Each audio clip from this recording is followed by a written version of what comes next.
National income and product, national income and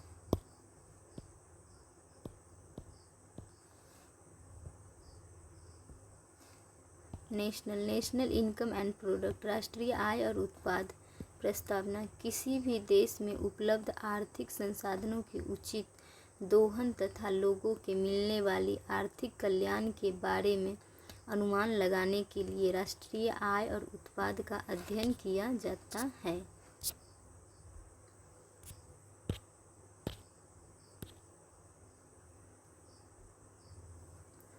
अध्ययन किया जाता है राष्ट्रीय आय और उत्पाद से जुड़ी कुछ महत्वपूर्ण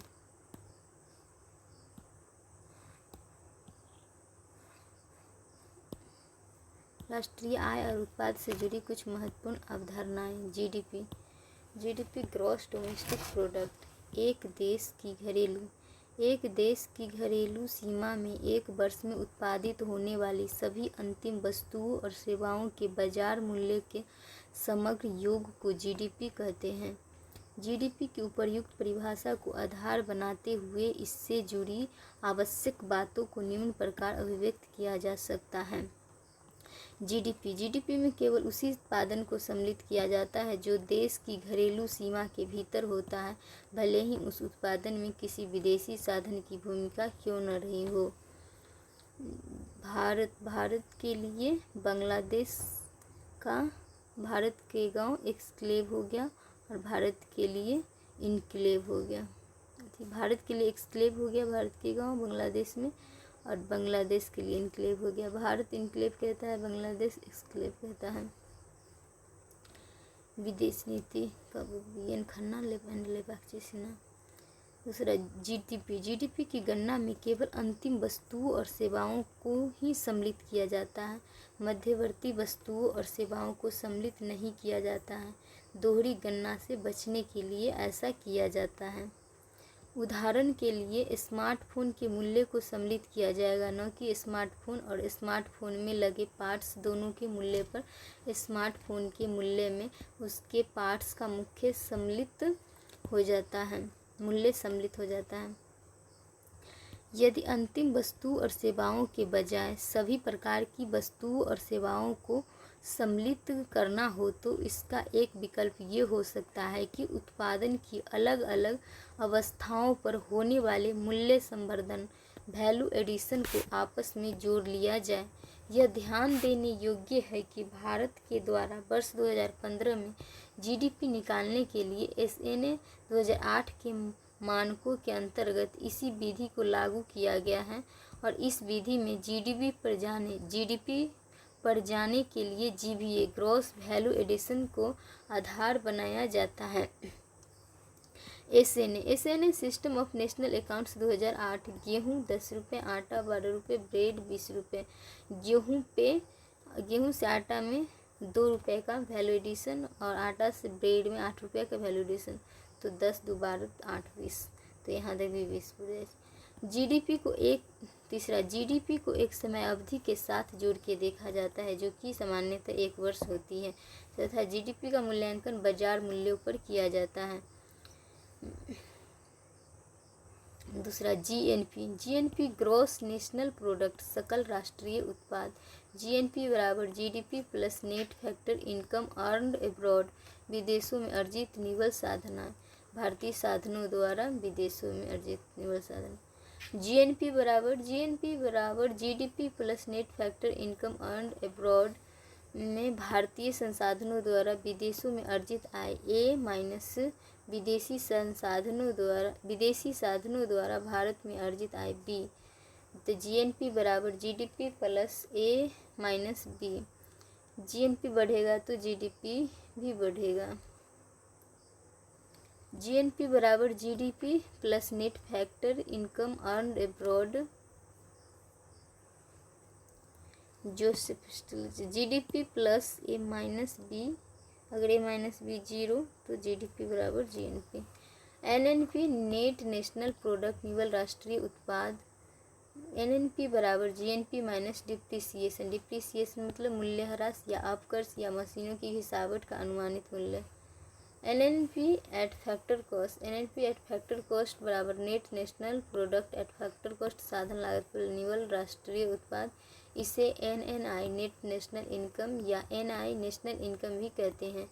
इसे निकालने के लिए निम्न सूत्र का प्रयोग किया जाता है। NNP एट फैक्टर कॉस्ट बराबर NNP at market price minus indirect taxes plus subsidy, अथवा NNP at market price minus net indirect taxes. Net indirect taxes बराबर indirect taxes minus subsidy. Labour wages, labour को wages मिलता है 2 रुपये, capital को interest मिलता है 1 रुपये, बिल्डिंग पर रेंट मिलता है 1 रुपये, रॉ मटेरियल पर कॉस्ट मिलता है 3 रुपये, रिस्क पर प्रॉफिट मिलता है 3 रुपये। तो फैक्टर कॉस्ट हो गया 10 रुपये। इस पर सब्सिडी @ 10% सब्सिडी देगा तो घट जाएगा फैक्टर कॉस्ट में, तो मार्केट प्राइस 9 रुपये हो जाएगा। और उत्पाद की भी लागत GST और टैक्स 10% लग जाएगा तो मार्केट प्राइस 11 रुपये हो जाएगा। उससे साधनों के फैक्टर कॉस्ट ही फैक्टर इनकम होती है। मार्केट प्राइस बराबर फैक्टर कॉस्ट, मार्केट प्राइस बराबर फैक्टर कॉस्ट यदि कोई टैक्स और सब्सिडी नहीं है तो। Market price is greater than factor cost यदि टैक्स है तो। Market price less than factor cost यदि सब्सिडी है तो। Greater than less than.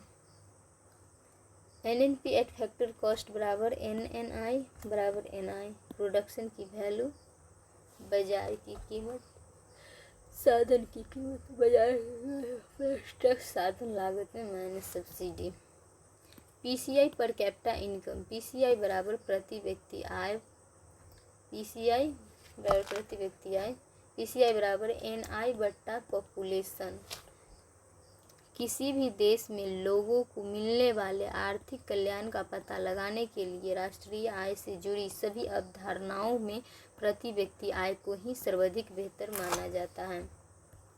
कई बार राष्ट्रीय आय GDP आदि की कुल मात्रा के अधिक होने के बावजूद ये हो सकता है कि लोगों के कल्याण का स्तर कम हो, जैसा कि भारत में यह देखने को मिलता है। भारत दुनिया की तीसरी सबसे बड़ी अर्थव्यवस्था है क्रय शक्ति क्षमता आधार पर, और इसके बावजूद मानव विकास की दृष्टि से भारत का दुनिया में 131वां स्थान। स्पष्ट है कि राष्ट्रीय आय GDP आदि की कुल मात्रा से लोगों के आर्थिक कल्याण का ठीक से पता नहीं लगता है। अन्य बातों के अलावा यदि किसी राष्ट्र की जनसंख्या अधिक है तो राष्ट्रीय आय या GDP अधिक होते हुए भी कल्याण का स्तर कम हो सकता है। यही कारण है कि प्रति व्यक्ति आय को आर्थिक कल्याण को प्रदर्शित करने की दृष्टि से सर्वाधिक बेहतर सूचक माना जाता है, बेहतर सूचक नहीं माना जाता।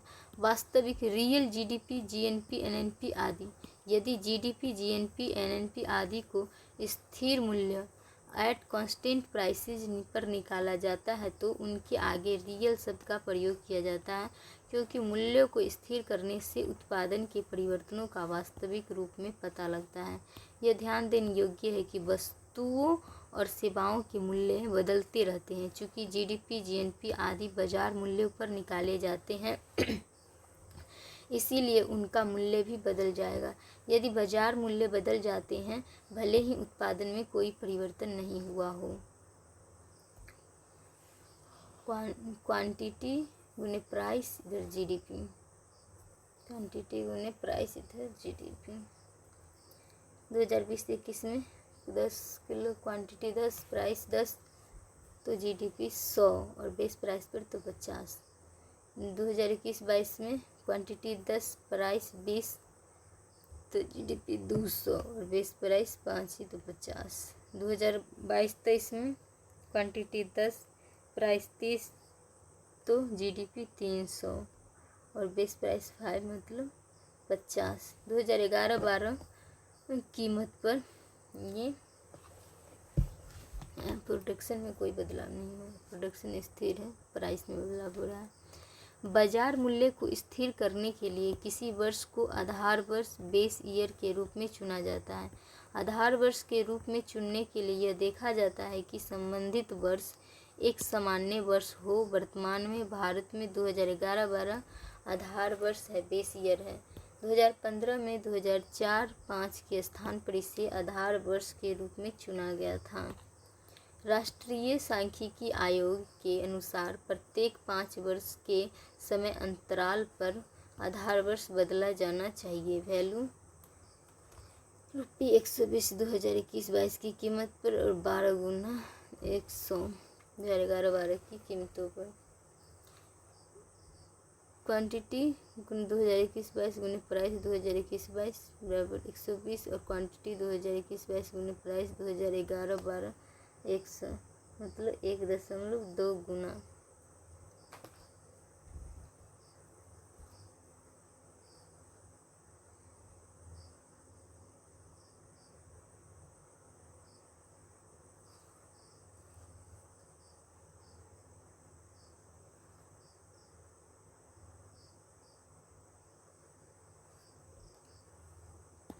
नॉमिनल जीडीपी, नॉमिनल नाम मात्र का जीडीपी, जीएनपी, एनएनपी आदि। यदि किसी वर्ष की जीडीपी, जीएनपी, एनएनपी आदि को उसी वर्ष के मूल्यों पर निकाला जाता है तो उनके आगे नॉमिनल यानी चालू वर्ष, उसी वर्ष मतलब चालू वर्ष, करेंट प्राइस, उसी वर्ष के मूल्यों पर निकाला जाता है तो उनके आगे नॉमिनल शब्द का प्रयोग किया जाता है। इन्हें चालू मूल्यों पर जीडीपी, जीएनपी, एनएनपी आदि नामों से भी संबोधित किया जाता है। चूँकि चालू मूल्यों पर निकाले गए जीडीपी, जीएनपी, एनएनपी आदि से उत्पादन के परिवर्तनों का पता नहीं लग पाता है, इसीलिए कोई महत्व नहीं दिया जाता है। यही कारण है कि इनके आगे नॉमिनल शब्द लगाया जाता है। जीएनपी डिफ्लेटर, जीएनपी डिफ्लेटर, इसे निकालने के लिए निम्न सूत्र का प्रयोग किया जाता है। जीएनपी डिफ्लेटर बराबर नॉमिनल जीएनपी बटा रियल जीएनपी। कई बार इसे 100 से गुना कर दिया जाता है। ऐसी स्थिति में इसका सूत्र निम्न प्रकार होगा, नॉमिनल जीएनपी बटा रियल जीएनपी गुने 100। जीएनपी डिफ्लेटर, जीएनपी डिफ्लेटर के समान जीडीपी डिफ्लेटर भी निकाला जा सकता है। जीएनपी/जीडीपी डिफ्लेटर के निम्न 2 मुख्य कार्य होते हैं। एक में किसी भी वस्तु के चालू मूल्य से आधार वर्ष के मूल्य की गणना करने में मदद करना, अर्थात नॉमिनल वैल्यू से रियल वैल्यू की गणना करने में मदद करना। दूसरा, मुद्रास्फीति की स्थिति के बारे में जानकारी देना। हालांकि इसके लिए जीएनपी/जीडीपी डिफ्लेटर का प्रयोग अधिक नहीं किया जाता है। इसका कारण यह होता है कि मुद्रास्फीति कुछ चयनित आवश्यक वस्तुओं के लिए देखी जाती है, जबकि जीएनपी/जीडीपी डिफ्लेटर में देश में उत्पादित होने वाली सभी वस्तु और सेवाओं को सम्मिलित किया जाता है।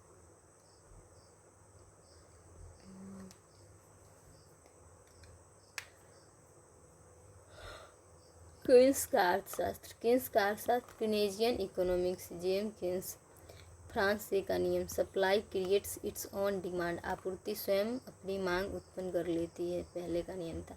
केन्स के पहले अर्थशास्त्री इसी पे विश्वास करते थे। विषमताओं से मांग पर असर पड़ता है। मैक्रो मतलब समष्टि, माइक्रो मतलब व्यष्टि। समग्र मांग, समग्र मांग एग्रीगेट डिमांड जीडीपी और रोजगार को निर्धारित करता है। एग्रीगेट डिमांड जीडीपी और रोजगार को निर्धारित करती है। यदि समग्र मांग का स्तर अधिक है तो जीडीपी और रोजगार का स्तर भी अधिक होगा, यह मानते हुए कि अर्थव्यवस्था अपने संभाव्यता पोटेंशियल से नीचे कार्य कर रही है। इसी प्रकार यदि समग्र मांग कम हो जाती है तो जीडीपी और रोजगार का स्तर भी कम हो जाता है। दूसरा, समग्र मांग की संरचना निम्न प्रकार होती है। समग्र मांग, एग्रीगेट डिमांड बराबर एडी बराबर सी प्लस आई प्लस जी प्लस एक्स माइनस एम। यहाँ पर सी कंजम्पशन उपभोग, उपभोग उपयोगिता या संतुष्टि के लिए किए जाने वाले खर्च को उपभोग कहते हैं। केन्स के अनुसार एक न्यूनतम स्तर को छोड़कर उपभोग आय पर निर्भर करता है। आय बढ़ने पर उपभोग भी बढ़ता है और आय के कम होने पर उपभोग भी कम हो जाता है। इसे एक चित्र की सहायता से दिखाया जा सकता है। उपभोग, उपभोग इधर उपभोग और इधर आय। एक न्यूनतम मात्रा को छोड़ के उपभोग आय पर निर्भर करता है। आय बढ़ने पर उपभोग भी बढ़ता है, आय घटने पर उपभोग भी घटता है। कंजप्शन कर्व, उपभोग वक्र। उपर्युक्त चित्र से यह पता लगता है कि जीडीपी या आय के शून्य स्तर पर भी उपभोग होता है, लेकिन जैसे जैसे जीडीपी आय का स्तर बढ़ता है उपभोग भी बढ़ता है। यह ध्यान देने योग्य है कि कीन्स के द्वारा उपभोग का मनोवैज्ञानिक नियम दिया गया था, जिसमें उन्होंने कहा कि आय में परिवर्तन से उपभोग में परिवर्तन होते हैं, लेकिन ये परिवर्तन आय की तुलना में कम होते हैं। इसका कारण ये होता है कि लोग आय के एक भाग को बचत कर लेते हैं।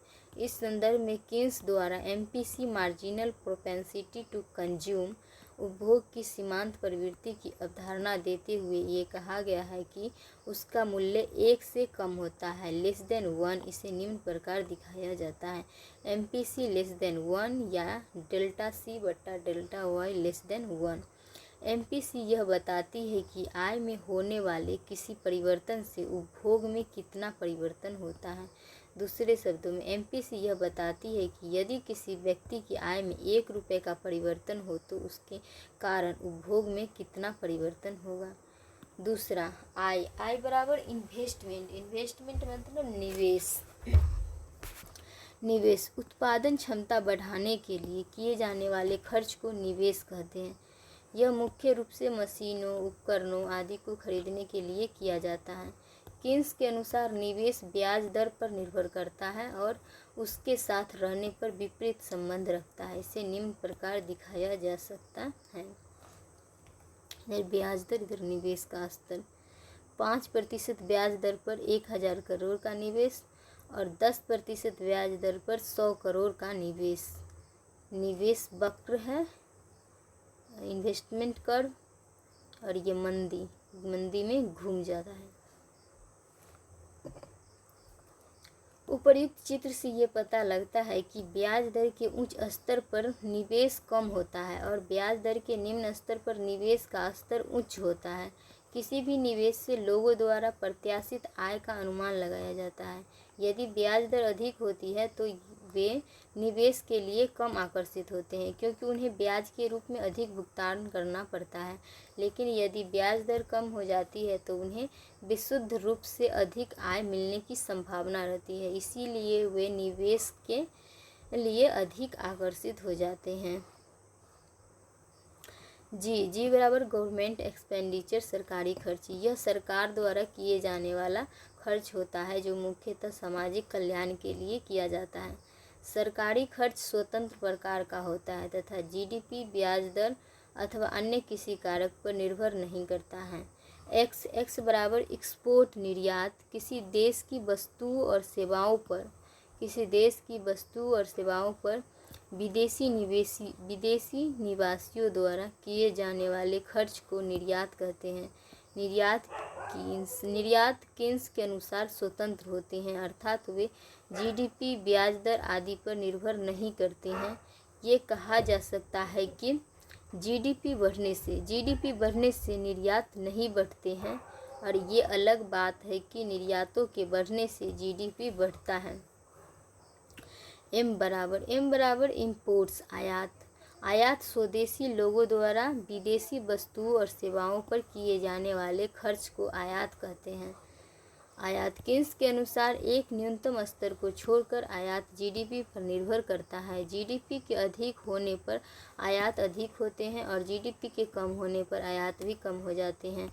इससे निम्न प्रकार दिखाया जा सकता है: जीडीपी एग्रीगेट डिमांड को ही जीडीपी कहते हैं। एग्रीगेट डिमांड बराबर C + I + G + X - M। आयात है, इधर जीडीपी है, और एक न्यूनतम स्तर को छोड़ के आयात जीडीपी पर निर्भर करता है। आयात बढ़ने से जीडीपी भी बढ़ता है। आयात वक्र। यदि कोई राष्ट्र निर्यातों को केंद्र में रखकर जीडीपी को त्वरित गति से बढ़ाने की कोशिश करता है तो इसे एक्सपोर्ट लेड ग्रोथ मॉडल कहते हैं। यह मॉडल छोटी अर्थव्यवस्थाओं के लिए अधिक उपयुक्त माना गया है। भारत, चीन आदि बड़ी अर्थव्यवस्थाओं के लिए यह मॉडल अधिक उपयुक्त नहीं माना गया है, विशेष रूप से अमेरिका जैसे राष्ट्रों की संरक्षणवादी नीतियों के प्रकाश में। यह ध्यान देने योग्य है कि अमेरिका जैसे राष्ट्रों की संरक्षणवादी नीतियों के मद्देनज़र चीन के द्वारा export FDI led growth model के स्थान पर कंजम्पशन लेड ग्रोथ मॉडल को लागू किया गया है। भारत के लिए ये कहा जाता है कि उसे इस बात पर ध्यान देना चाहिए कि ग्रोथ कैसे बढ़ाई जाए, अर्थात भारत को ग्रोथ लेड एक्सपोर्ट्स मॉडल पर ध्यान देना चाहिए। एक्सपोर्ट लेड ग्रोथ मॉडल और ग्रोथ लेड एक्सपोर्ट मॉडल की तुलना निम्न प्रकार की जा सकती है। एक्सपोर्ट लेड ग्रोथ मॉडल में पहले एक्सपोर्ट बढ़ाएंगे तो जीडीपी बढ़ेगा तो इंपोर्ट्स बढ़ेगा, और ग्रोथ लेड एक्सपोर्ट्स मॉडल में जीडीपी बढ़ाएंगे तो इंपोर्ट्स बढ़ेगा तो एक्सपोर्ट बढ़ाने ही पड़ेंगे। ग्रोथ लेड एक्सपोर्ट के अलावा भारत के लिए इस बात का सुझाव भी दिया जाता है कि वह इन्वेस्टमेंट लेड ग्रोथ को लागू कर सकता है। आर्थिक सर्वेक्षण 2020-21 के वॉल्यूम फर्स्ट में वर्तमान संदर्भ में भारत के लिए इन्वेस्टमेंट लेड रिकवरी का सुझाव दिया गया है। यही सुझाव रिजर्व बैंक की वार्षिक रिपोर्ट 2020-21 में भी दिया गया था, और ये कहा गया है कि कंजम्पशन लेड रिकवरी अधिक अस्थायी नहीं होती है और रोजगार की अधिक अवसर भी उत्पन्न नहीं करते हैं। यदि कोई अर्थव्यवस्था अंतर्राष्ट्रीय व्यापार नहीं करती है तो उसे क्लोज्ड इकोनॉमी या क्रूसो इकोनॉमी या थ्री सेक्टर इकोनॉमी भी कहते हैं, क्योंकि इसमें समग्र मांग निम्न प्रकार की होती है। यदि कोई अर्थव्यवस्था अंतर्राष्ट्रीय व्यापार करती है तो उसे ओपन इकोनॉमी या फोर सेक्टर इकोनॉमी भी कहते हैं, क्योंकि इसमें समग्र मांग निम्न प्रकार होती है। AD+I+G+X-M। X-M को नेट एक्सपोर्ट बोला गया है, NX। कुछ महत्वपूर्ण आर्थिक समस्याएं। एक में स्लो डाउन वह आर्थिक स्थिति, स्लो डाउन में जीडीपी तो बढ़ता है लेकिन ग्रोथ रेट घटता है। स्लो डाउन वह आर्थिक स्थिति जिसमें जीडीपी तो बढ़ता है लेकिन ग्रोथ रेट कम हो जाती है, और इस स्थिति को एक चित्र की सहायता से दिखाया जा सकता है। इधर जीडीपी टाइम ऐसे बढ़े तो एक्सीलरेशन, ये स्लो डाउन, जीडीपी का वक्त, जीडीपी कर्व, ये T1। कॉन्ट्रैक्शन यदि किसी वर्ष की किसी भी तिमाही में पहली बार जीडीपी की ग्रोथ रेट नकारात्मक निगेटिव हो जाती है तो इसे कॉन्ट्रैक्शन कहते हैं। कॉन्ट्रैक्शन में जीडीपी भी घटता है और जीडीपी कम हो जाता है और ग्रोथ रेट भी नकारात्मक हो जाती है, निगेटिव हो जाती है। उदाहरण के लिए 2020-21 की पहली तिमाही क्वार्टर फर्स्ट में जीडीपी की ग्रोथ रेट -24.4% हो गई थी, और इस प्रकार भारत कॉन्ट्रैक्शन की स्थिति में चला गया था। रिसेशन जब किसी राष्ट्र में लगातार कम से कम 2 तिमाही के लिए ग्रोथ रेट नकारात्मक बनी रहती है तो इसे रिसेशन कहते हैं। रिसेशन में जीडीपी कम होता है और ग्रोथ रेट निगेटिव बनी रहती है। उदाहरण के लिए भारत में 2020-21 के क्वार्टर फर्स्ट में -24.4% और क्वार्टर सेकेंड में -7.4%, दोनों में ग्रोथ रेट निगेटिव रही है। इसीलिए कहा गया था कि भारत रिसेशन में आ गया है। चूँकि क्वार्टर थर्ड 0.5% और क्वार्टर फोर 1.6% में ग्रोथ रेट सकारात्मक आ गई, इसीलिए कहा गया कि भारत तकनीकी रूप से रिसेशन से बाहर आ गया है। डिप्रेशन इसमें निम्न 2 स्थितियां पाई जाती है। डिप्रेशन में रिसेशन प्लस डिफ्लेशन। डिफ्लेशन मतलब वस्तुओं की कीमतों का गिरना।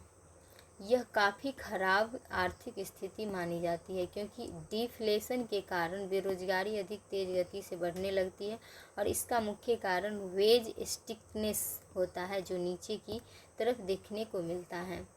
मेल्टडाउन मतलब स्टॉक मार्केट का तेज गति से गिरना। स्टिमुलस मतलब स्लो डाउन, रिसेशन, डिप्रेशन आदि समस्याओं को दूर करने के लिए लाए जाने वाले मौद्रिक और राजकोषीय नीतियों के एक मिश्रित पैकेज को स्टिमुलस कहते हैं। Stimulus versus bail out package. Stimulus संपूर्ण अर्थव्यवस्था पर एक समान रूप से लागू किया जाता है। सभी लोग, कंपनियों आदि इसका समान रूप से लाभ उठा सकता है। उपर्युक्त के विपरीत बेल आउट पैकेज कुछ क्षेत्रों या कंपनियों के लिए लाया जाता है, ये संपूर्ण अर्थव्यवस्था के लिए नहीं होता है।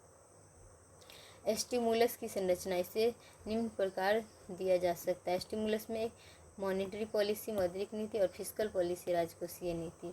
मौद्रिक नीति में ब्याज दर को कम करना और तरलता को बढ़ाना। तरलता बढ़ाने के लिए केंद्रीय बैंक वाणिज्यिक बैंक से सरकारी बॉन्ड खरीदता है।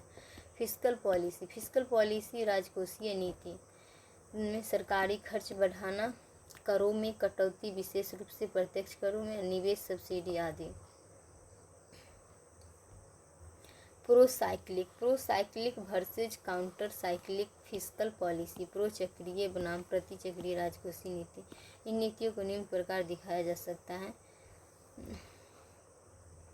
रिसेशन, प्रोसाइक्लिक फिस्कल पॉलिसी और काउंटर साइक्लिक फिस्कल पॉलिसी में रिसेशन और एक्सपेंशन।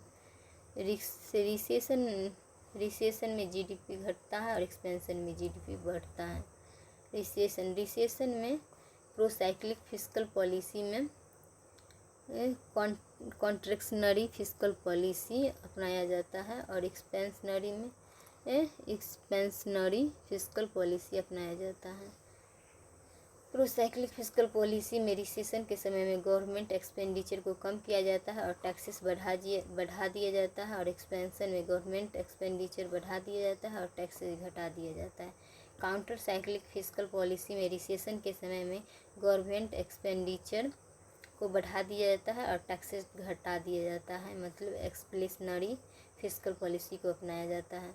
और काउंटर साइक्लिक फिस्कल पॉलिसी में एक्सपेंशन के समय में कॉन्ट्रैक्शनरी फिस्कल पॉलिसी अपनाया जाता है। कॉन्ट्रैक्शनरी फिस्कल पॉलिसी में गवर्नमेंट खर्च को घटा दिया जाता है और टैक्सेस बढ़ा दिया जाता है, टैक्स रेट बढ़ा दिया जाता है। नोट, कई अध्ययनों में यह पाया गया है कि मंदी में प्रति चक्रीय राजकोषीय नीति अधिक बेहतर होती है। राजकोषीय गुणक, फिस्कल मल्टीप्लायर अर्थ, यदि सरकारी खर्च को एक इकाई से बढ़ाया जाए तो उसके कारण जीडीपी में होने वाले परिवर्तन को राजकोषीय गुणक कहते हैं। सूत्र डेल्टा वाई बट्टा डेल्टा जी। डेल्टा वाई बट्टा डेल्टा जी बराबर 1/1 माइनस सी। यहाँ पर डेल्टा वाई बराबर जीडीपी में परिवर्तन, डेल्टा जी बराबर सरकारी खर्च में परिवर्तन, सी बराबर एमपीसी। उदाहरण के लिए यदि एमपीसी का मान 0.8 है तो राजकोषीय गुणक का मान 1/1 माइनस 0.8 बराबर 5 होगा। और इसका अर्थ यह हुआ कि यदि सरकारी खर्च 1 रुपये से बढ़ाया जाता है तो जीडीपी 5 रुपये से बढ़ता है। स्पष्टीकरण, डेल्टा जी बराबर 100 रुपये तो एमपीसी 0.8, डेल्टा एडी बराबर 100 रुपये तो डेल्टा वाई बराबर 100, डेल्टा सी बराबर डेल्टा एडी 80 रुपये तो डेल्टा वाई 80 रुपये, डेल्टा सी बराबर डेल्टा एडी 64 रुपये, डेल्टा वाई 64 रुपये, डेल्टा सी बराबर डेल्टा एडी 64 नहीं 0.5/10 नहीं 2 तो 51.2, delta Y 51.2। Growth versus development, समृद्धि बनाम विकास। ग्रोथ मात्रात्मक होती है तथा उत्पादन अथवा आय में होने वाले परिवर्तनों को प्रदर्शित करती है। विकास गुणात्मक होता है और जीवन की गुणवत्ता, क्वालिटी ऑफ लाइफ को प्रदर्शित करता है। जीवन के अच्छे गुणवत्ता में ग्रोथ या आय की महत्वपूर्ण भूमिका होती है, लेकिन केवल ग्रोथ या आय से जीवन की गुणवत्ता को पूर्ण रूप से स्पष्ट नहीं किया जा सकता। कुछ अन्य बातों की भी आवश्यकता पड़ती है, जैसे कि अच्छा स्वास्थ्य, अच्छा ज्ञान आदि। विकास में ग्रोथ के साथ साथ उपरोक्त बातों को भी ध्यान में रखा जाता है और इसे निम्न चित्र द्वारा दिखाया जा सकता है। विकास के अंदर आय का जीवन स्तर, ज्ञान, स्वास्थ्य। विकास बराबर जीवन की गुणवत्ता। ग्रोथ और विकास एक दूसरे से के पूरक होते हैं, न कि प्रतियोगी। यदि ग्रोथ का स्तर अच्छा होता है तो सरकार अधिक मात्रा में कर राजस्व प्राप्त कर सकती है, जिसका प्रयोग वह शिक्षा, स्वास्थ्य आदि पर खर्च करने के लिए कर सकती है। इससे विकास को बल मिलता है। इसी प्रकार विकास से ग्रोथ को भी बल मिलता है। यूएनडीपी के एक अध्ययन में ये पाया गया कि यदि कोई राष्ट्र साक्षरता की दर को 20% से बढ़ाता है तो उसकी ग्रोथ रेट 5% तक बढ़ सकती है। HDI ह्यूमन डेवलपमेंट इंडेक्स, मानव विकास सूचकांक प्रस्तावना। विकास गुणात्मक होता है, इसीलिए उसे गणितीय रूप से नहीं मापा जा सकता, लेकिन मोटे रूप में उसकी स्थिति दिशा को समझने के लिए है। यूएनडीपी द्वारा 1990 से एचडीआई का निर्माण किया जा रहा है और इसके निर्माण में पाकिस्तान के स्वर्गीय अर्थशास्त्री प्रोफेसर महबूब उल हक की भूमिका मुख्य रही है। हालांकि उनके लिए फ्री प्रोफेसर अमर्त्य सेन की विचार प्रेरणा के मुख्य स्रोत रहे हैं। विकास गुणात्मक होता है। एचडीआई में निम्न प्रयुक्त होने वाले आयाम और सूचक इन्हें निम्न प्रकार दिया जा सकता है। आयाम डायमेंशन में एक में दृढ़ और स्वस्थ जीवन, सूचक में इंडिकेटर्स जीवन प्रत्याशा लाइफ एक्सपेक्टेंसी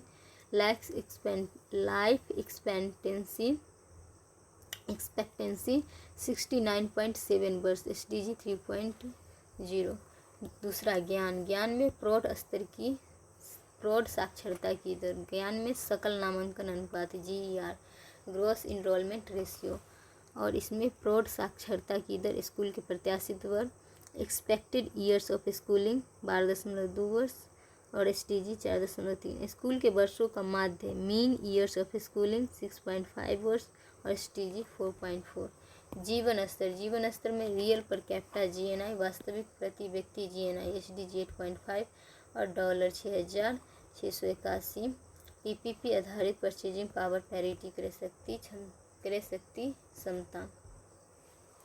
भारत की स्थिति, भारत के एचडीआई का मूल्य 0.644 पाया गया है 2022 के लिए और इस संदर्भ में भारत का दुनिया में 134वां स्थान है। भारत मध्यम मानव विकास की श्रेणी में आता है। नोट, उपर्युक्त सभी प्रकार के तथ्य एचडीआर 2023 में दिए गए और 2022 के संबंध रखता है। आईएचडीआई इनइक्वालिटी एडजस्टेड एचडीआई विषमता समयोजित एचडीआई। यूएनडीपी द्वारा 2010 में इस सूचकांकों को शुरू किया गया था। इसके अंतर्गत एचडीआई में प्रयुक्त होने वाले विभिन्न मानकों के स्तर पर पाई जाने वाली विषमताओं को नकारात्मक रूप से समायोजित करके एचडीआई के मूल्य को नीचे लाया जाता है। यदि भारत को ध्यान में रखा जाए तो एचडीआर 2020 के अनुसार 2019 के लिए भारत के आईएचडीआई का मूल्य 0.475 आता है। इस प्रकार विषमताओं के कारण भारत की एचडीआई के मूल्यों में 26.4% का क्षरण हो जाता है। PHDI planetary pressure adjusted HDI. UNDP द्वारा इसे एचडीआर 2020 में शुरू किया गया था और इसके अंतर्गत एचडीआई के मूल्य को निम्न दो मानकों को आधार बनाते हुए नकारात्मक रूप से समायोजित किया जाता है। एक में प्रति व्यक्ति CO2 का उत्सर्जन, दूसरा प्रति व्यक्ति मटीरियल फुटप्रिंट। उपर्युक्त मानकों को नकारात्मक रूप से समायोजित करने में पीएचडीआई का मूल्य एचडीआई के मूल्य से कम आता है। एचडीआर 2020 के अनुसार 2019 के लिए भारत में पीएचडीआई का मूल्य 0.626 है। इस प्रकार पीएचडीआई धारणीय विकास सस्टेनेबल डेवलपमेंट से जुड़ जाता है और इस प्रकार यह इंटरजेनरेशनल इक्विटी अंतर पीढ़ी समता के मुद्दे को लक्ष्य बनाता है। नोट, वस्तु और सेवाओं की अंतिम मांग को पूरा करने के लिए एक देश के द्वारा प्रति वर्ष भूमि से निकाले जाने वाले पदार्थों जैसे कि जीवाश्म ईंधन, अधात्विक बायोमास आदि मटेरियल फुटप्रिंट कहते हैं कि मात्रा को मटेरियल फुटप्रिंट कहते हैं। एचडीआर 2020 के अनुसार भारत का प्रति व्यक्ति मटेरियल फुटप्रिंट 4.6 टन है और भारत का प्रति व्यक्ति CO2 2 टन है। GDI gender development index, UNDP द्वारा इसे 2014 में शुरू किया गया था और यह पुरुषों के सापेक्ष में महिलाओं के मानव विकास की स्थिति को प्रदर्शित करता है, जिसका सूत्र निम्न प्रकार होता है। जीडीआई बराबर एचडीआई फॉर फीमेल्स बट्टा एचडीआई फॉर मेल्स। यदि जीडीआई का मूल्य 1 से कम होता है तो यह लैंगिक विषमता को दिखाता है। एचडीआर 2020 में 2019 के लिए भारत की जीडीआई की स्थिति निम्न प्रकार थी। जीडीआई बराबर एचडीआई फॉर फीमेल्स 0.573 और एचडीआई फॉर मेल्स 0.6999 बराबर 0.820। स्पष्ट है कि भारत में मानव विकास को लेकर महिलाओं की स्थिति पुरुषों की तुलना में कमजोर है। सस्टेनेबल डेवलपमेंट धारणीय विकास या संपोषणीय विकास। यह अवधारणा 1983 में गठित ब्रंटलैंड आयोग द्वारा तैयार की गई एक रिपोर्ट आवर कॉमन फ्यूचर 1987 में दी गई। आयोग के अनुसार intergenerational equity in resources use is sustainable development. Intergenerational equity अंतरपीढ़ी समता यानी प्रेजेंट जनरेशन बराबर future generation resource use. Inclusive development समावेशी विकास। इंट्रा जनरेशनल इक्विटी अंतर पीढ़ी समता, एक ही पीढ़ी में समता का मुद्दा। ए बराबर बी विकास को लेकर। दुनिया में सस्टेनेबल शब्द को प्रचारित करने में क्लब ऑफ रन 1986 की मुख्य भूमिका रही है। क्लब ऑफ रन की मुख्य भूमिका रही है और इसके द्वारा MIT के वैज्ञानिकों की एक टीम का गठन इस बात का अनुसंधान करने के लिए किया गया कि क्या दुनिया में निरंतर GDP की उच्च वृद्धि दर को प्राप्त किया जा सकता है। इन वैज्ञानिकों द्वारा 1972 में लिमिट्स टू ग्रोथ नामक एक रिपोर्ट तैयार की गई, जिसमें ये कहा गया कि दुनिया में निरंतर GDP की उच्च वृद्धि दर को प्राप्त नहीं किया जा सकता। क्लबोपोम द्वारा इस रिपोर्ट का व्यापक प्रचार प्रसार किया और इससे प्रभावित होकर संयुक्त राष्ट्र संघ द्वारा ब्रंटलैंड की अध्यक्षता में United nation commission on environmental development का गठन 1983 में किया गया और इसे ब्रंटलैंड आयोग भी कहा जाता है। ग्रीन GDP, इसके अंतर्गत GDP के उत्पादन के दौरान पर्यावरण और पारिस्थितिकी को पहुंचने वाली क्षति के अनुमानित मूल्य को नकारात्मक रूप से GDP के मूल्य के साथ समायोजित किए जाते हैं और इसका सूत्र निम्न प्रकार होता है। ग्रीन GDP बराबर GDP का मूल्य माइनस GDP को उत्पादित करने के दौरान पर्यावरण और पारिस्थितिकी को पहुंची क्षति का अनुमानित मूल्य। भारत में 2009 में तत्कालीन पर्यावरण मंत्री श्री जयराम रमेश द्वारा ये कहा गया था कि भारत में 2015 से ग्रीन GDP की अवधारणा को लागू किया जाए। हालांकि ये अवधारणा अभी तक लागू नहीं हो पाए हैं। GEP gross environment product Uttarakhand राज्य द्वारा 5 जून 2021 को इस अवधारणा को लागू करने की घोषणा की गई। इसके अंतर्गत उत्तराखंड में पर्यावरण और पारिस्थितिकी के उत्पादन में भूमिका को प्रदर्शित किया जाता है। उत्तराखंड द्वारा ये कहा गया कि प्रति वर्ष में उत्तराखंड के पर्यावरण और पारिस्थितिकी तथा जैव विविधता द्वारा भारत की GDP में लगभग 95,000 करोड़ का योगदान किया जाता है। GNH ग्रॉस नेशनल हैप्पीनेस, यह अवधारणा भूटान के नरेश के द्वारा 1972 में दी गई। यह अवधारणा इस बात को संदेश देती है कि GDP GNP आदि को अधिक करने के स्थान पर इस बात को ध्यान देना चाहिए कि खुशहाली का स्तर बढ़े। यह अवधारणा निम्न 4 स्तंभों पर आधारित है। एक में सस्टेनेबल डेवलपमेंट, दूसरा कंजर्वेशन ऑफ एनवायरनमेंट, तीसरा प्रिजर्वेशन ऑफ कल्चरल वैल्यूज, चौथा गुड गवर्नेंस। इन्वायरमेंटल कोजेनेट कर्व्स, यह प्रदूषण और आर्थिक विकास के मध्य संबंध प्रदर्शित करता है। इसे निम्न प्रकार दिया जा सकता है। उल्टा यू पॉल्यूशन, विषमता या भ्रष्टाचार और इधर PCI प्रति व्यक्ति आय। इन्वायरमेंटल कोजेनेट्स कर्व उपर्युक्त चित्र को देखने से यह पता लगता है कि जैसे शुरुआत में अर्थात विकास के कम स्तर पर प्रति व्यक्ति आय को बढ़ाया जाता है तो प्रदूषण भी बढ़ता है और इसका कारण ये होता है कि विकास के निम्न स्तरों पर प्रदूषण और पर्यावरण से जुड़े नियमों को ढीला रखा जाता है ताकि औद्योगिकरण को बढ़ावा मिले।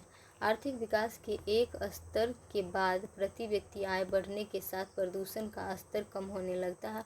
इसके पीछे कई कारण होते हैं, जैसे कि एक में आर्थिक विकास के उच्च स्तर पर सेवा क्षेत्र की प्रधानता, दूसरा सरकार द्वारा ग्रीन प्रवेश पर अधिक निवेश, तीसरा कार्बन टैक्स का आरोपण आदि। इसे इन्वर्टेड यू हाइपोथेसिस भी कहते हैं। टैक्स ऑन कार्बन या कार्बन टैक्स। CO2 का अधिक उत्सर्जन करने वाली पदार्थों के अधिक उपभोग अथवा उत्पादन को नियंत्रित करने के लिए लगाए जाने वाले कर को कार्बन टैक्स कहते हैं और ये मुख्य रूप से पेट्रोल, डीजल, कोयला आदि जीवाश्म ईंधनों फॉसिल फ्यूल्स पर लगाया जाता है। यह ध्यान देने योग्य है कि भारत में कार्बन टैक्स के नाम से कोई कर नहीं लगाया जाता है, लेकिन निम्नलिखित का कर कार्बन टैक्स की तरह कार्य करता है। एक में सेंट्रल एक्साइज ड्यूटी में पेट्रोल, डीजल ETC और state sales tax VAT on petrol, diesel ETC। Carbon credit यह एक वित्तीय इकाई है जो पर्यावरण से 1 टन CO2 को अवशोषित करने के प्रयासों को प्रदर्शित करती है। कार्बन क्रेडिट अर्जित करने के लिए ग्रीन प्रोजेक्ट्स जैसे कि वृक्षारोपण, सौर ऊर्जा, पवन ऊर्जा आदि में निवेश करना पड़ता है। उपर्युक्त के अलावा यदि कोई राष्ट्र या company AAU assigned amount units की तुलना में CO2 का कम उत्सर्जन करते हैं तो उन्हें कार्बन क्रेडिट मिलते हैं।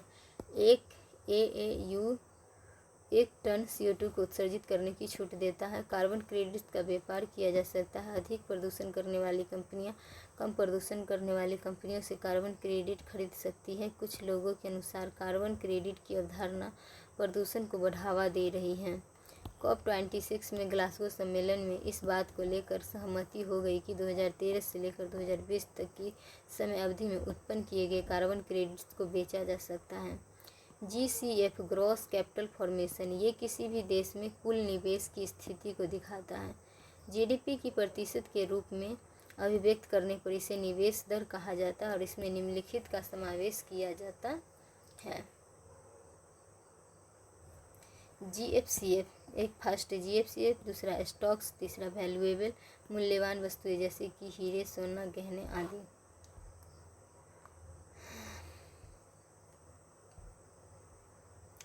GFCF gross fixed capital formation, gross fixed capital formation, इसमें निम्नलिखित मुद्दों का समावेश किया जाता है। एक में dwelling, other buildings and structure, dwelling मतलब रहने वाला मकान, सर्विस देता है तब। दूसरा मशीन्स एंड इक्विपमेंट्स, तीसरा कल्टीवेटेड बायोलॉजिकल रिसोर्सेज जैसे कि पशुधन आदि। चौथा इंटेलेक्चुअल प्रॉपर्टी प्रोडक्ट्स जैसे कि सॉफ्टवेयर। पाँचवा डिफेंस वीपन सिस्टम जैसे कि राफेल आदि। ICOR incremental capital output ratio, वृद्धिमान पूंजी निर्गत अनुपात। आयकोर यह पूंजी की उत्पादकता को प्रदर्शित करने वाला एक महत्वपूर्ण सूचक होता है और इसका सूत्र निम्न प्रकार का है। आयकोर बराबर डेल्टा C बटा डेल्टा वाई। डेल्टा C पूंजी की मात्रा में परिवर्तन, डेल्टा वाई GDP में परिवर्तन। आयकोर के गुण उत्पादकता में सहयोग करता है, स्थिर होता है और लाइफ 1 ईयर से ज़्यादा होता है, 1 साल से ज़्यादा होता है। GDP में परिवर्तन। आयकोर इस अनुपात डेल्टा C बटा डेल्टा वाई, इस अनुपात और पूंजी की उत्पादकता में विपरीत संबंध होता है। इस अनुपात और पूंजी की उत्पादकता में विपरीत संबंध होता है। यदि यह अनुपात अधिक है तो पूंजी की उत्पादकता कम होती है और यदि यह अनुपात कम होता है तो पूंजी की उत्पादकता अधिक होती है। कई बार ऐसा होता है कि किसी देश में बचत और पूंजी निर्माण का स्तर अच्छा होता है लेकिन फिर भी ग्रोथ रेट अच्छी नहीं होती है। अन्य बातों के अलावा इसका एक कारण आयकोर का ऊंचा इंक्रीमेंटल कैपिटल आउटपुट रेशियो का स्तर का ऊंचा स्तर होता है। आयकोर के ऊंचा होने के कई कारण हो सकते हैं जैसे कि इंफ्रा की कमी, दूसरा इंफ्रा पर अधिक निवेश का होते रहना, तीसरा प्रशिक्षित मानव शक्ति की कमी, चौथा पुरानी तकनीकी का प्रयोग, पाँचवा ईज ऑफ डूइंग बिजनेस का सही नहीं होना, छठा भ्रष्टाचार आदि। आर्थिक विकास में बचत और निवेश की भूमिका। आर्थिक विकास में बचत और निवेश की भूमिका इसे एक चित्र के सहायता से दिखाया जा सकता है। सेविंग बढ़ाने से इन्वेस्टमेंट बढ़ती है, इन्वेस्टमेंट बढ़ाने से कैपिटल फॉर्मेशन बढ़ता है, कैपिटल फॉर्मेशन बढ़ाने से प्रोडक्टिविटी बढ़ता है और प्रोडक्टिविटी से इनकम बढ़ता है और इनकम से सेविंग बढ़ता है, सेविंग से इन्वेस्टमेंट बढ़ता है, इसी तरह चक्र चलते रहता है। बचत का विरोधाभास, पैराडॉक्स ऑफ सेविंग बाय कीनेजियन। बचत एक गुण है माइक्रो में और मैक्रो में बचत एक दुर्गुण है। AD बराबर C+I, C डिक्रीज और I increase. Human capital formation, मानव पूंजी निर्माण, लोगों की शिक्षा, स्वास्थ्य, प्रशिक्षण, कुशलता विकास आदि पर किया जाने वाला खर्च जो उन्हें मानव संसाधन के रूप में विकसित करता है। सोशल कैपिटल, सामाजिक पूंजी, गोविंद भाई ढोलकिया का लेक्चर। पूंजी संचय है, पूंजी क्या है? संचय है और संबंध संचय है। सोशल कैपिटल, सामाजिक पूंजी, लोगों के मध्य अंतर संबंध, जुड़ाव, एकता आदि कई बार सामाजिक संबंध संगठन के विकास को बढ़ावा देते हैं और इस प्रकार वे उत्पादक होते हैं और पूंजी की भूमिका का निर्वहन करते हैं।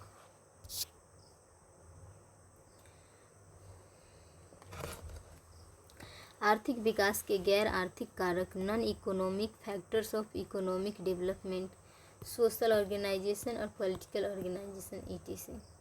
ग्रोथ रेट अपडेट मारे 2012-13 में 5.1%, 2013-14 में 6.9%, 2014-15 में 7.4%, 2015-16 में 8% 2016-17 में, 8.2%, 2017-18 में 7.2%, 2018-19 में 6.8%, 2019-20 में 4.0%, 2020-21 में -7.3%, 2021-22 में 9+9.2%, 2022-23 में 7.0%, 2023 में 8.2%, 2024 में 6.9%। तो 2012 से लेके 2017 तक एक्सेलरेशन त्वरित गति से जीडीपी बढ़ रही है, और 2017 से लेके 2019 तक स्लो डाउन जीडीपी में बढ़ रहा है, स्लो डाउन की स्थिति में है। और 2021-22 में बेस इफेक्ट पड़ा है। पीई बराबर प्रोविजनल एस्टिमेट्स, एई बराबर एडवांस एस्टिमेट्स। भारत में भी शेप्ड रिकवरी, जब कोई अर्थव्यवस्था तेजी से मंदी से बाहर निकलती है तो इसे भी शेप्ड रिकवरी कहते हैं। भारत में ये देखने को मिला है और इसे निम्न प्रकार दिखाया जा सकता है। 2019-20 के क्वार्टर 4 से लेकर 2020-21 के क्वार्टर सेकेंड थर्ड तक 20-24.4। के शेप रिकवरी, के शेप रिकवरी इस प्रकार की रिकवरी में कुछ क्षेत्र तेजी से बाहर निकल जाते हैं, लेकिन कुछ क्षेत्र मंदी की स्थिति में चलते रहते हैं। इस प्रकार की रिकवरी में ऐसा भी होता है कि कुछ लोगों की आय तेज गति से बढ़ती है और कुछ लोगों की आय में कमी आती है। उदाहरण के लिए भारत में कोरोना के समय में खरबपतियों की आय में तेजी से बढ़ोतरी हुई, जबकि श्रमिक वर्ग की आय में कमी आई। इस प्रकार की रिकवरी को निम्न प्रकार दिखाया जा सकता है। के शेप रिकवरी, प्रोडक्शन इनकम और इधर टाइम, ये के शेप रिकवरी। के शेप रिकवरी से समाज में विषमता बढ़ती है और इसे अच्छा नहीं माना जाता है। राष्ट्रीय आय को मापने की नई विधि, इसे एसएनए 2008 के मानकों के अंतर्गत 2015 में लागू किया गया, और इस विधि के अंतर्गत ये कहा गया कि ग्रोथ रेट को मापने के लिए निम्नलिखित अवधारणा का प्रयोग किया जाएगा: GDP at constant market price या real GDP at market price. Note: ये ध्यान देने योग्य है कि 2015 से पहले भारत में ग्रोथ रेट को मापने के लिए निम्न अवधारणा का प्रयोग किया जाता है: real GDP eight factor cost. तीसरा, यह कहा गया है कि भविष्य में GDP at constant market price को केवल जीडीपी के नाम से संबोधित किया जाएगा।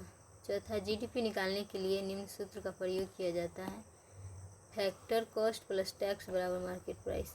जीडीपी बराबर sigma GVA at basic price plus net taxes on products और net indirect taxes. 1 GVA 2 GVA बराबर टोटल जीवीए। एग्रीकल्चर फार्मिंग का जीवीए सबका अलग अलग जीवीए, टोटल जीवीए निकलेगा। 5 में सेक्टोरल अवलिक एक्टिविटी ग्रोथ रेट निकालने के लिए जीवीए एट बेसिक प्राइस का प्रयोग किया जाता है।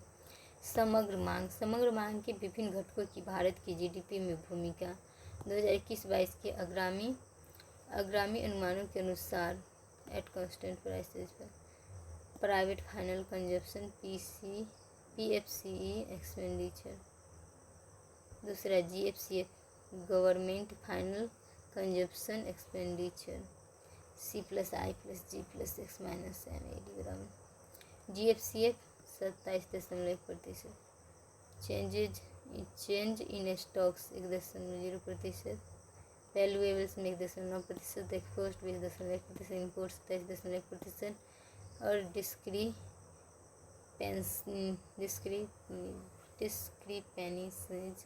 0.7%, टोटल 100%। स्थिर मूल्य पर इतना। और जीडीपी डिफ्लेटर बराबर नॉमिनल जीडीपी बटा रियल जीडीपी।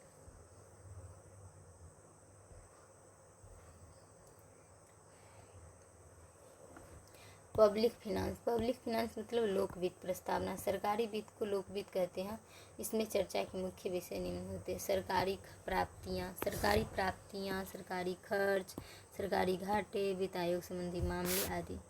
सरकारी प्राप्तियाँ गवर्नमेंट रिसिप्ट्स, इन्हें दो भागों में विभाजित किया जा सकता है: एक में राजस्व प्राप्तियाँ रेवेन्यू रिसिप्ट, दूसरा पूंजीगत प्राप्तियाँ capital receipts.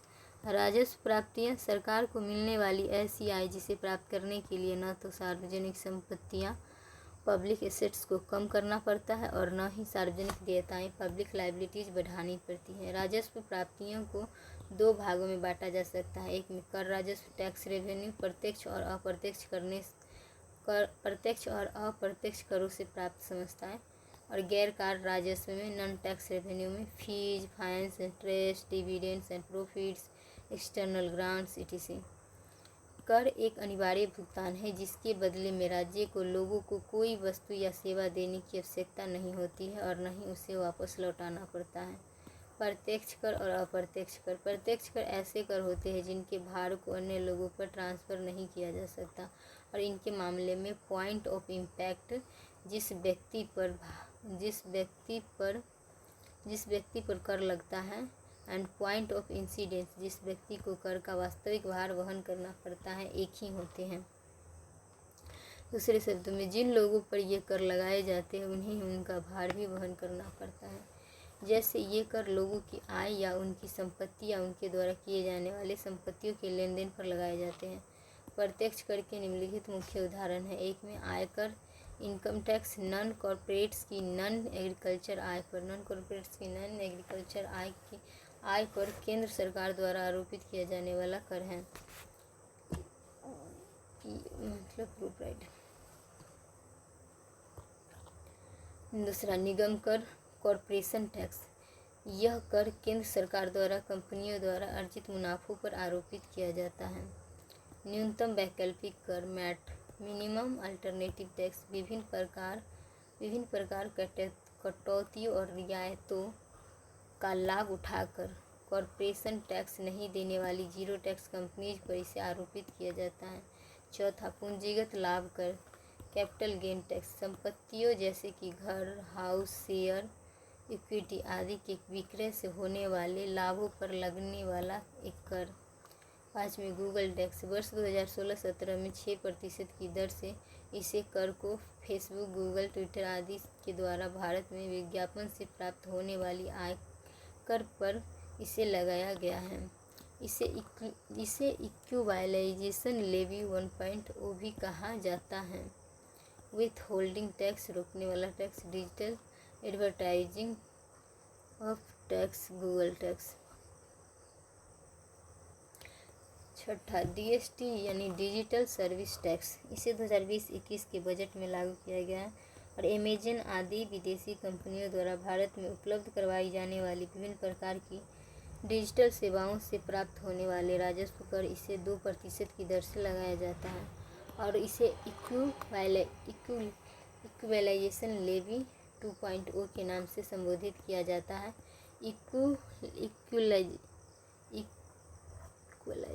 Equalisation levy tax 2.0 हाल ही में इंडिया एंड USA के बीच समझौता में ग्लोबल मिनिमम टैक्स को लेकर हुई सहमति के मद्देनज़र भारत द्वारा इसे हटाने के लिए बोला गया है। ग्लोबल मिनिमम टैक्स के लागू होने तक वसूले गए DST को भारत सरकार टैक्स क्रेडिट के रूप में उपलब्ध करवाएगी। वेल्थ टैक्स ये केंद्र सरकार द्वारा लोगों की संपत्ति पर आरोपित होता है। यूनियन बजट 2016-17 में इसे कर को हटा दिया गया है। लैंड रेवेन्यू टैक्स, भू राजस्व। राज्य सरकारों द्वारा इसे कृषि भूमि पर आरोपित किया जाता है और इसे लंपसम एकमुश्त प्रकार से आरोपित किया जाता है। हाउस टैक्स इसे प्रॉपर्टी टैक्स या लैंड एंड बिल्डिंग टैक्स भी कहते हैं और इसे नगर पालिका, नगर निगम आदि स्थानीय निकायों द्वारा आवासीय और वाणिज्यिक परिश्रमों पर एक मुश्त प्रकार से आरोपित किया जाता है। प्रोफेशनल टैक्स, व्यावसायिक कर। विभिन्न प्रकार के व्यवसायों जैसे कि वकील, डॉक्टर, चार्टर अकाउंट, CA आदि के व्यवसायों पर राज्य सरकारों द्वारा एक मुश्त प्रकारों से आरोपित किया जाता है। अप्रत्यक्ष कर ऐसे कर होते हैं जिनके भार को अन्य लोगों पर ट्रांसफ़र किया जा सकता है। इन करों के मामलों में point of impact and point of incidence अलग अलग हो सकते हैं। ये कर वस्तु और सेवाओं के उत्पादन या उनके लेन देन पर लगाए जाते हैं। चूँकि चूँकि वस्तुएं और सेवाएं एक व्यक्ति से दूसरे व्यक्ति की ओर जाती रहती हैं, इसीलिए इस बात की संभावना भी बनी रहती है कि उनके साथ साथ उन पर लगे कर भी आगे की ओर चले जाएं।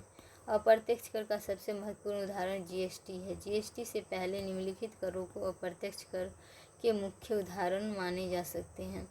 केंद्रीय उत्पाद शुल्क, सेंट्रल एक्साइज ड्यूटी, केंद्रीय बिक्री कर, सेवा कर, राज्य बिक्री कर, विलासिता कर, मनोरंजन कर, क्रय कर, चुंगी मतलब ऑक्ट्रेरी टैक्स, प्रवेश कर, एंट्री टैक्स आदि। उपर्युक्त के अलावा सीमा शुल्क, कस्टम्स ड्यूटी भी अप्रत्यक्ष कर का एक मुख्य उदाहरण है, जिसे केंद्र सरकार द्वारा आयातों पर लगाया जाता है और इसका जीएसटी में विलय नहीं हुआ।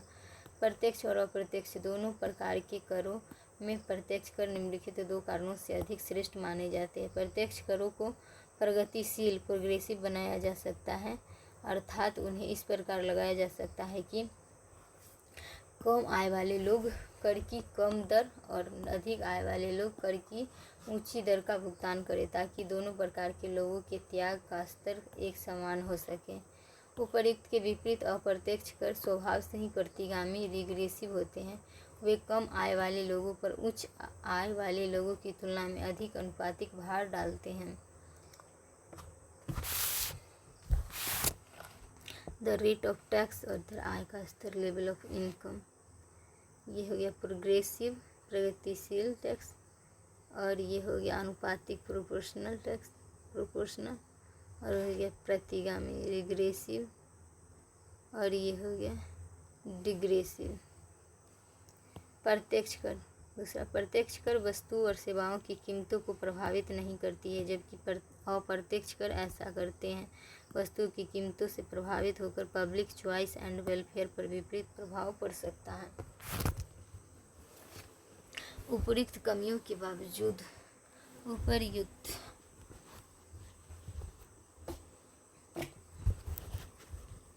उपर्युक्त कमियों के बावजूद अप्रत्यक्ष कर पूर्ण रूप से अप्रासंगिक नहीं है और इन्हें सीन डीमेरिट लग्जरी गुड्स पर लगाया जा सकता है। सीन गुड्स ऐसी वस्तुएं होती हैं जिनका व्यक्तिगत उपभोग या उत्पादन सामाजिक रूप से अनैतिक और अनुचित माना जाता है, जैसे कि शराब आदि। डीमेरिट वस्तुएं ऐसी वस्तुएं होती हैं जिनका व्यक्तिगत उपभोग या उत्पादन अन्य लोगों के कल्याण पर विपरीत प्रभाव डालता है। प्रत्यक्ष कर लगाते समय ये देखना जरूरी है कि उनकी उचित दर क्या हो। यह जरूरी नहीं होता है कि कर की दर को निरंतर बढ़ाने के से कर राजस्व भी बढ़ेगा। इसे निम्न चित्र की सहायता से दिखाया जा सकता है।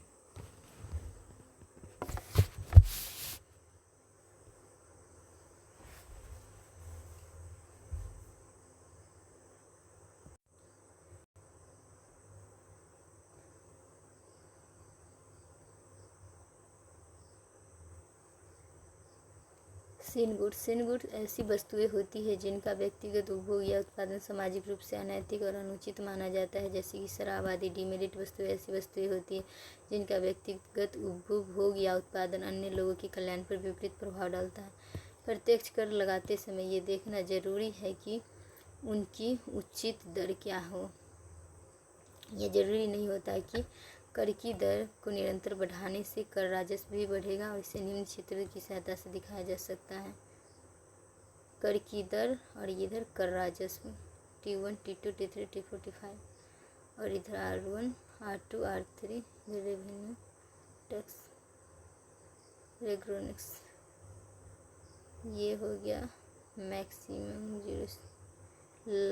लाफर कर्व मतलब लाफर कर्व। कर की दर T3 मैक्सिमम कर की आदर्श दर है, ऑप्टिमम रेट।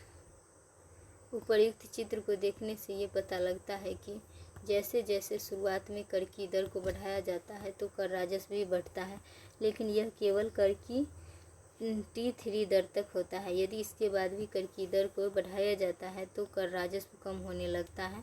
इसका कारण ये होता है कि कर की ऊंची दरों पर लोग काम वर्क के बजाय आराम लीजर को अधिक वरीयता देने लगता है, जिसके कारण उनकी आय का स्तर कम होता है, और आय के कम होने से कर राजस्व भी कम होने लगता है।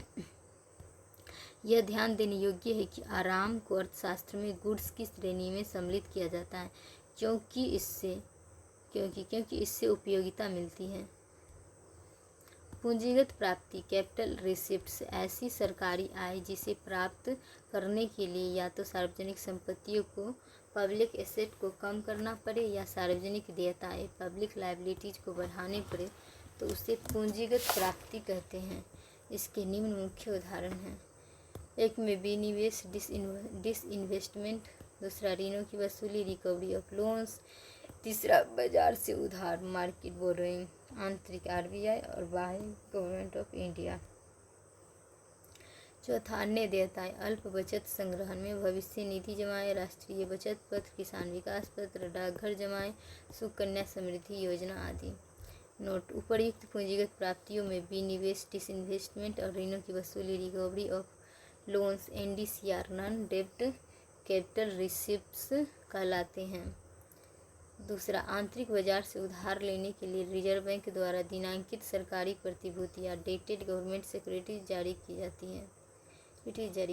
एक वर्ष से अधिक समयावधि की सरकारी प्रतिभूतियों को दिनांकित सरकारी प्रतिभूतियां कहा जाता है।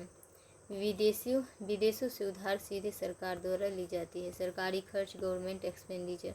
सरकारी खर्च को दो भागों में बांटा जा सकता है: राजस्व खर्च रेवेन्यू एक्सपेंडिचर, पूंजीगत खर्च कैपिटल एक्सपेंडिचर। राजस्व खर्च ऐसे खर्च जिनसे न तो सार्वजनिक संपत्तियों का निर्माण होता है और न ही सार्वजनिक देयताएं कम होती है। इन खर्चों के मुख्य उदाहरण निम्न प्रकार है। एक में ब्याज भुगतान। राजस्व खर्च में ब्याज भुगतान, वेतन और पेंशन, सब्सिडी, अनुदान, किसानों की ऋण माफी आदि। पूंजीगत खर्च कैपिटल एक्सपेंडिचर ऐसे खर्च जिनसे या तो सार्वजनिक संपत्ति का निर्माण होता है या सार्वजनिक देयताएं खत्म हो जाती हैं, जिसके मुख्य उदाहरण निम्न प्रकार हैं। एक में सार्वजनिक संपत्तियों का निर्माण जैसे कि कोई मेट्रो परियोजना आदि। दूसरा, ऋणों का पुनर्भुगतान रीपेमेंट्स। तीसरा, राज्य सरकारों अथवा विदेशी सरकारों अथवा सार्वजनिक उपक्रमों को ऋण आदि। सार्वजनिक खर्च का नया वर्गीकरण। वर्ष 2017-18 में सार्वजनिक खर्च के प्लान और नॉन प्लान वर्गीकरण को समाप्त कर दिया गया है और उसके स्थान पर एक नया वर्गीकरण शुरू किया गया है, जिसे निम्न प्रकार दिखाया जा सकता है। पब्लिक एक्सपेंडिचर में scheme expenditure, non scheme expenditure. Scheme expenditure में सेंट्रली स्पॉन्सर्ड स्कीम्स और centre sector schemes. Non scheme expenditure में all other expenditure, interest payments, subsidy, grants कुछ को छोड़कर और defence, salary and pensions etc। Budget में revenue budget और capital budget.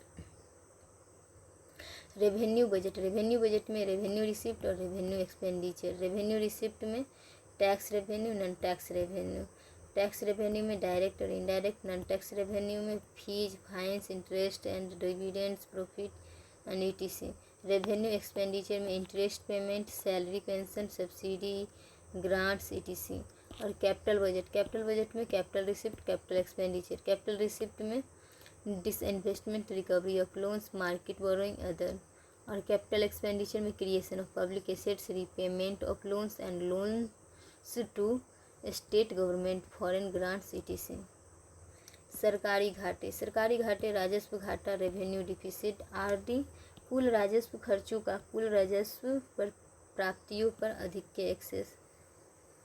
राजस्व घाटा बराबर revenue expenditure greater than revenue receipts. RD बराबर revenue expenditure minus revenue receipts. प्रभावी राजस्व घाटा इफेक्टिव रेवेन्यू डिफिसिट ERD बराबर RD माइनस राज्यों का पूंजीगत अनुदान। प्रभावी राजस्व घाटा बराबर राजस्व घाटा माइनस राज्यों को पूंजीगत अनुदान, कैपिटल ग्रांट्स। संपत्ति निर्माण की शर्त पर दिए जाने वाले अनुदान। नोट: एक में वर्ष 2018-19 में भारत सरकार द्वारा ये कहा गया है कि वह राजस्व घाटे तथा प्रभावी राजस्व घाटे के संदर्भ में कोई लक्ष्य निर्धारित नहीं करेगी। हालांकि उनके बारे में आवश्यक आंकड़ों का प्रकाशन किया जाएगा। इस बदलाव के पीछे निम्न दो तर्क दिए गए हैं। एक में राष्ट्रीय संपत्तियों का रखरखाव करना, दूसरा शिक्षा, स्वास्थ्य से आदि को बढ़ावा देकर मानव पूंजी के निर्माण पर ध्यान देना, तीसरा राजकोषीय घाटा, फिस्कल डेफिसिट। कुल खर्चों राजस्व प्लस पूंजीगत का कुल प्राप्तियों राजस्व प्लस पूंजीगत पर आधिक्य, जबकि कुल पूंजीगत प्राप्तियों में बाजार से उधार और अन्य देयताओं को सम्मिलित नहीं किया गया है। दूसरे शब्दों में राजकोषीय घाटे कुल खर्चों का गैर ऋणकारी प्राप्तियों पर आधिक्य होता है। इसे निम्न प्रकार अभिव्यक्त किया जा सकता है: total expenditure greater than revenue receipts plus NDCR. NDCR में नॉन डेब्ट कैपिटल रिसिप्ट में डिसइन्वेस्टमेंट और ऋणों की वसूलना।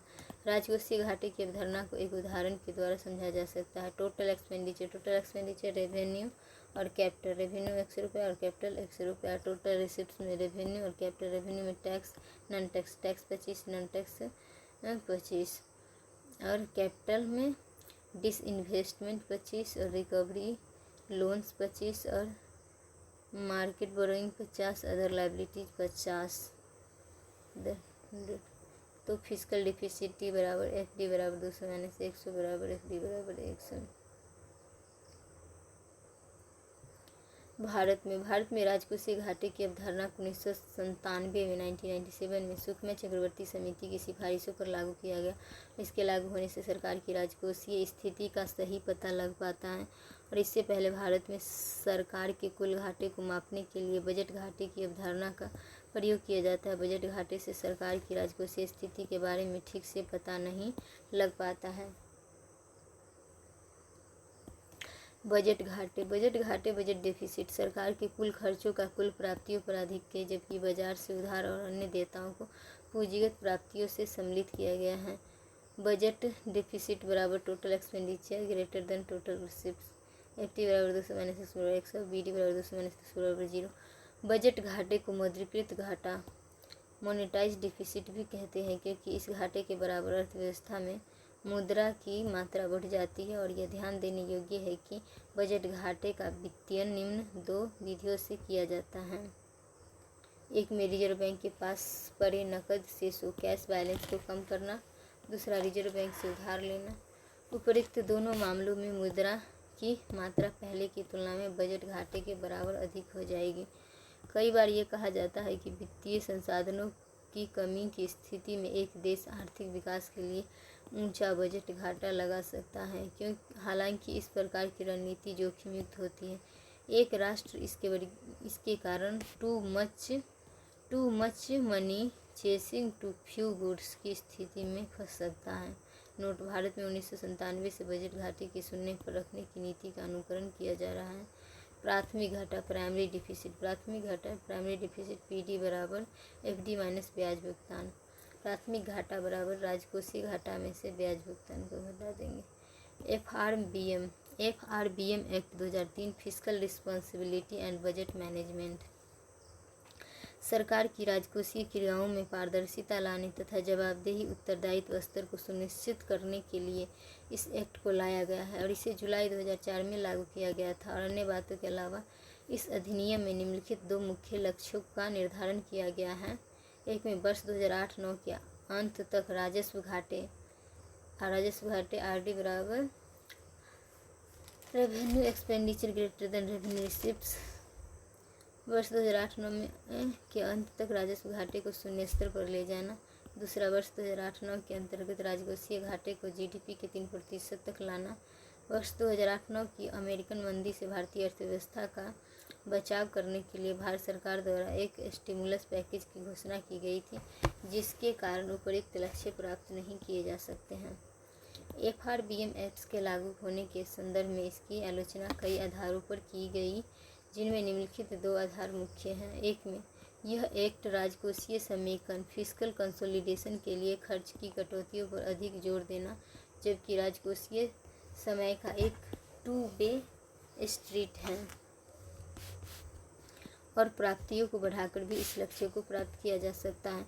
दूसरा, ये कहा गया है कि भारत में सामाजिक खर्च सोशल एक्सपेंडिचर कम हो जाएंगे। इसका कारण यह है कि भारत की पॉलिटिकल इकोनॉमी में सामाजिक कर्तव्य का कोई विशेष महत्व नहीं है। नोट: एफआरबीएम एक्ट 2003 अमेरिका के ग्राम रूडमैन होल्डिंग्स एक्ट। यह एक्ट बैलेंस्ड बजट के सिद्धांत पर आधारित है।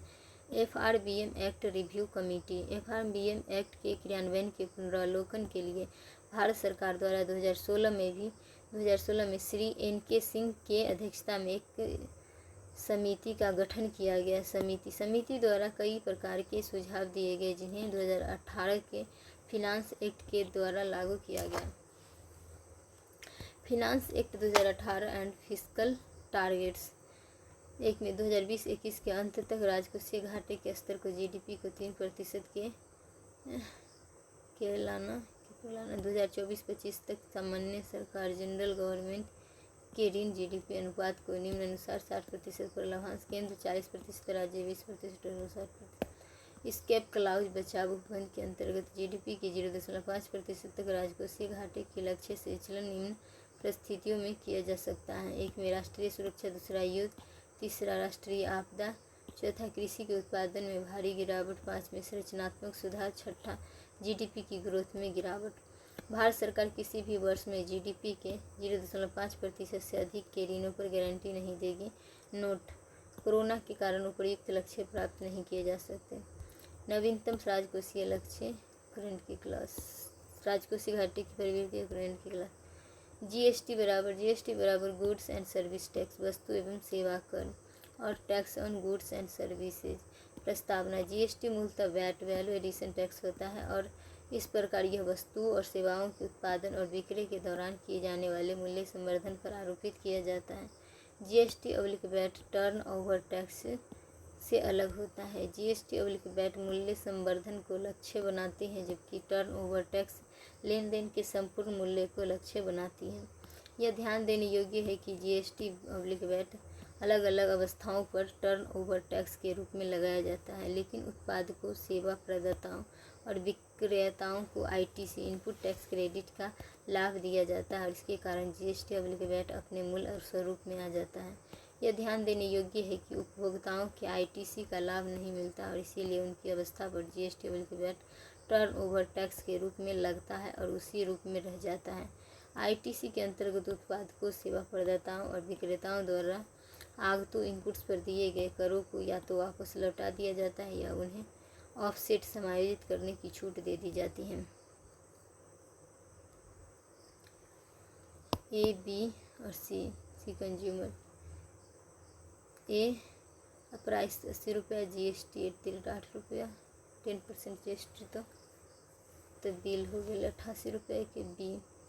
बी व्यापारी है, प्राइस 100 रुपया रखलक और जीएसटी रेट 10 रुपया ले के 110 तो बिल बनल के। सी कंज्यूमर 110 रुपया। ग्रॉस टैक्स लाइबिलिटी 10, आईटीसी 8 और नेट टैक्स लाइबिलिटी 2 रुपये। बैंड वेगन इफेक्ट देखा देखी करना। इनपुट टैक्स क्रेडिट आईटीसी समझ देती है।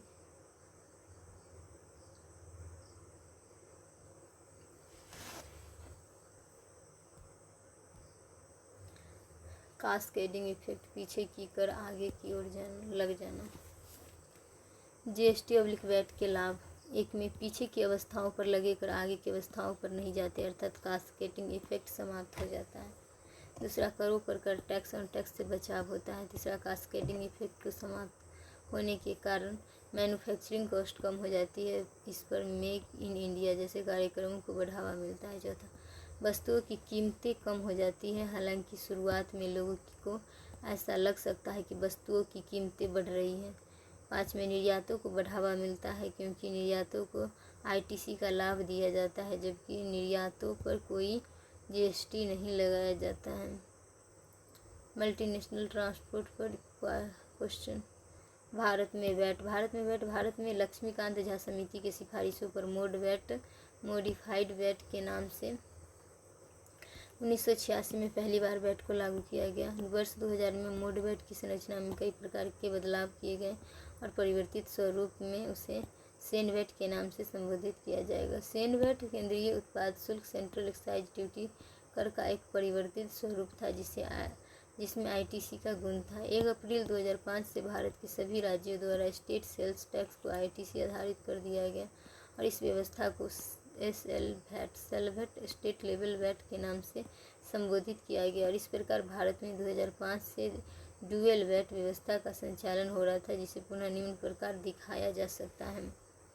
एक में central excise duty with ITC CENVAT, और state sales tax with ITC, स्लेव VAT, SL VAT, dual VAT.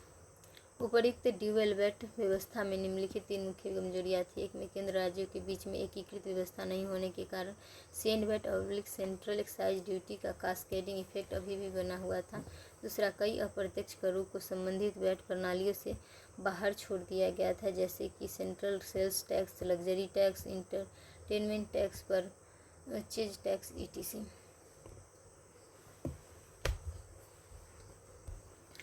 कई वस्तुओं को भी वैट प्रणाली से बाहर छोड़ दिया गया है। B ट्रेडर है, C केंद्र है। दल है ट्रेडर के 1000 रुपया है, B के पास दल के 1100 रुपये, केंद्र के दल के। उपयुक्त कमियों के मद्देनजर भारत में वर्तमान GST को लाया गया है। भारत का वर्तमान GST प्रस्तावना। भारत का वर्तमान GST 121 संविधान संशोधन 2016 के माध्यम से लाया गया और यह जुलाई 2017 से प्रभावित है। संविधान के अनुच्छेद 246A के अंतर्गत केंद्र और राज्य दोनों समवर्ती शक्तियों का प्रयोग करते हुए GST का आरोपण करते हैं। GST में निम्नलिखित करों को समाहित किया गया है। एक में central taxes, central excise duty, service tax और central sales tax CVD, countervailing duty, SAD special additional duty of customs AED, additional excise duty, state taxes, VAT tax, luxury tax, purchase tax, entertainment tax, entry tax, sale VAT, SL VAT, sales tax, tax on lottery, gambling, betting, ETC। उपयुक्त करों के GST में समाहित हो जाने से one nation one tax के नारे को सार्थक बनाया जा सका है। विशेषताएं। भारत के वर्तमान GST के निम्न मुख्य विशेषताएं। एक में ड्यूलिस्टिक, दूसरा GST के निम्नलिखित 2 मुख्य विभाजन किए जाते हैं। MSC GST, central GST, SGST, UT GST। केंद्र और राज्य अपनी GST का आरोपण करते हैं और ITC उपलब्ध करवाते हैं। अंतर राज्य व्यापार पर केंद्र IGST का आरोपण करता है, जो CGST और SGST का योग होता है। उत्पादक, व्यापारी, सेवा प्रदाता आदि IGST के लिए ITC का लाभ उठा सकती है और आयातों पर केंद्र द्वारा IGST लगाया जाता है, जिसके लिए ITC की मांग की जा सकती है। GST सहकारी संघवाद दिखाता है। A40 20 RC 80 D100। CGST में यहाँ 2 रुपये 2 3 4 5 80 1 रुपये मूल्य संवर्धन @5%। SGST 2 3 4 5 और @5%। डेस्टिनेशन वेस्ट, इसके अंतर्गत उपभोक्ता स्तर पर दिया जाने वाला SGST आयातक राज्य के पास रहता है और निर्यातक राज्य उसमें कोई हिस्सेदारी नहीं रखता है। कंजप्शन वेस्ट, GST का विशुद्ध संग्रहण इस बात पर निर्भर करता है कि उपभोग का स्तर कितना है। प्रमुख दरें, GST की निम्न प्रमुख दरों का अंतिम रूप दिया गया है। 5% बेसिक गुड्स, 12% और 18%,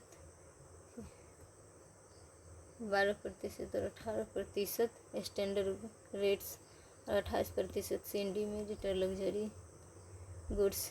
उपर्युक्त के अलावा उपभोक्ता मूल्य सूचकांक में सम्मिलित होने वाली लगभग 15% वस्तुओं को GST की 0% दर के अंतर्गत रखा गया है। कुछ अन्य बातें।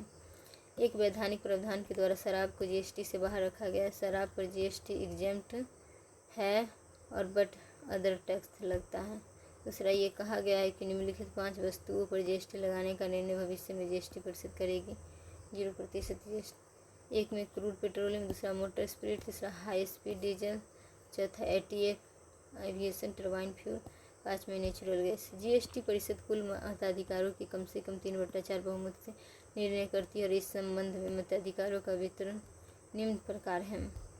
केंद्र कोटा 3, राज्य 2/3। GST के इलेक्ट्रॉनिक संचालन के लिए GSTN की स्थापना एक नॉन प्रॉफिट कंपनी के रूप में की गई है। GSTN company GSTIN identification Ninja, non income non job assets, America संकट।